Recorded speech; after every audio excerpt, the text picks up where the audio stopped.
আজ আমি চলে গেছিলাম ফুলের শহর চাপড়াতে। দু চোখ যতদূর যাবে ততদূর তোমরা শুধু ফুল আর ফুলই দেখতে পাবে। এখানে শুধু চন্দ্রমল্লিকা নয়, আরো বিভিন্ন ফুল আছে। দেখো এই ফুলগুলো তুলে রেখেছে বাজারে বিক্রি করার জন্য। কি অপূর্ব সুন্দর লাগছে, তাই না? আমি ছোট ছোট ক্লিপে তোমাদের সব ফুলগুলো দেখিয়ে দিচ্ছি। চন্দ্রমল্লিকা, ডেইজি, পমপম, ময়ূর ফুল, গোলাপ, আরো অনেক কিছু তোমরা এখানে দেখতে পাবে। বলতে পারো এটা কিন্তু ফুলের শহর হয়ে উঠেছে। বিভিন্ন জায়গা থেকে বিভিন্ন মানুষ আসে শুধু এই ফুলের বাগান দেখার জন্য। গাঁদা থেকে শুরু করে সূর্যমুখী ফুলও তোমরা এখানে দেখতে পেয়ে যাবে। আমি প্রত্যেকটা ফুলের জমি ভালো করে ঘুরে ঘুরে দেখে নিচ্ছিলাম।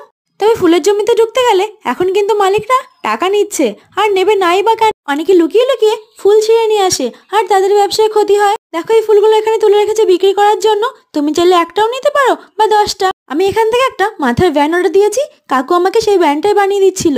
তারপর ব্যান্ডটা পরে কিছু ফটো তুলে নিলাম, একটু ঘুরে ফিরে খাওয়া দাওয়া করে বাড়ি চলে এলাম।